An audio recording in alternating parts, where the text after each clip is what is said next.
everybody, Freddy with Mustang Masters here. Today I'm going to take you on what I'm going to call a 4-speed adventure.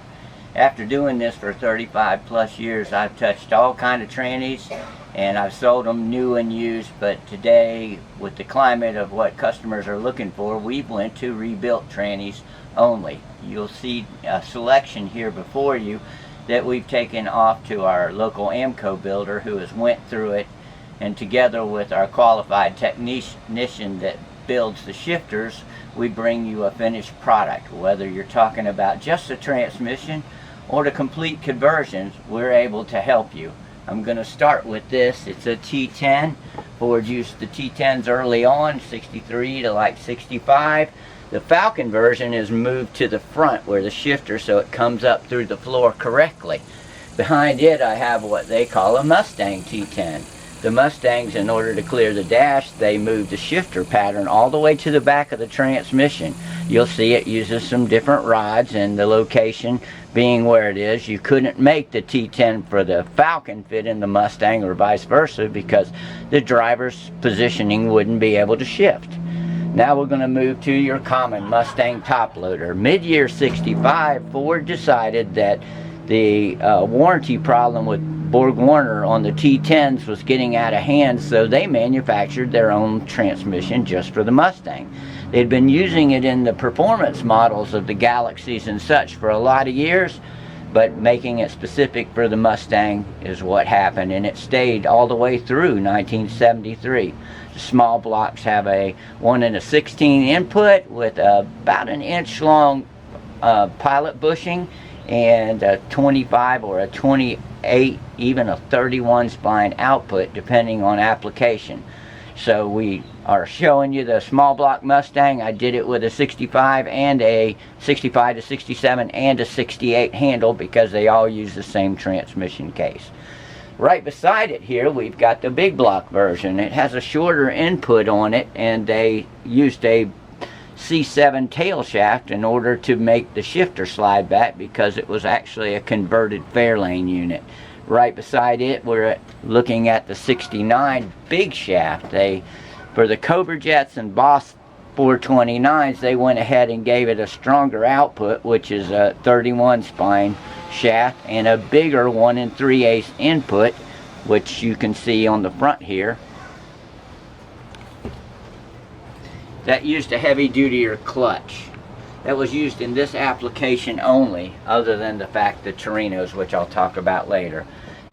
Next we have the small block top loader Fairlane application. It would have the 1-inch pilot along with the 1 16 input shaft, a 28 spline output. That located midway in the tail housing, as again the shifter needed to be repositioned. The big block version was the same, except it had a shorter pilot bushing on the front of it. Beside it you will find an early Galaxy top loader. They went from a 24-inch transmission to a 27-inch in the Galaxies and the later Torinos. These early trannies had a square head on it, and as you can see, the shifter mounted midway again. The factory shifters installed on it has a little bit of a reach, and they did have a different application for the bucket seats versus the bench seat version. Beside that, I've went ahead and shown you the later one, or the 65 up. If you look at the head of the transmission, you'll see the early ones had a square head.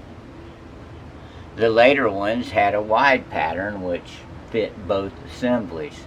The shifter in this case has been raised up a little higher. I don't know if you can recognize that from the one before it. The earlier one is from a non-console. This one that is taller is from a console version. Beside it, we're moving to the next tranny, is a 428 or a 429 Torino Cobra Jet. This again is a 27-inch transmission. In the Cobra Jet version, you'll notice the 31 spline output and then the big shaft in the front. 69 was a 1-year only application. The shifter assembly had a detent in it that helped it smooth shifters, or so forth thought. Right beside it, we'll go to a early T10 for a Galaxy. Again, a square head. This is a big block because it has a shorter input shaft, 1 3/8. The output shaft on this is a 28 spline, so it's a good overall unit, but Ford, again, changed from the BorgWarner to the top loader. The last tranny I have here is the most desirable one. This is what we call a short shaft big block tranny. It's a 24-inch tranny. They use them in the 428 Cobra Jets, the Boss 429s, and this one here, it has a DO tail shaft on it, which signifies it's from either a 70 Mustang with a 428 Cobra Jet or a 71 with a 429 Cobra Jet. The 31 spline output is prevalent to make it tougher, and then of course it had the big shaft in front of it. I'm going to move now to a variety of different shifters. In my hand right now, this is a 70 Boss 302 version. A screw-in handle kept it in place. The rods are DO numbered as well as the levers. Here's actually a rechrome shifter handle from one.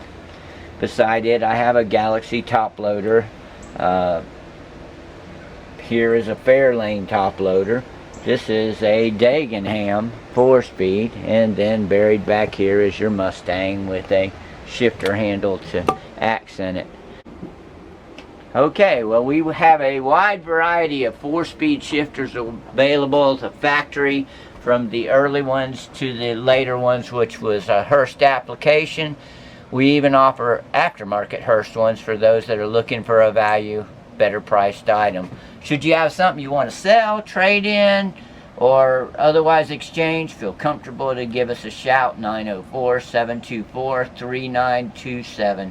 Until next time, blessings, Freddy.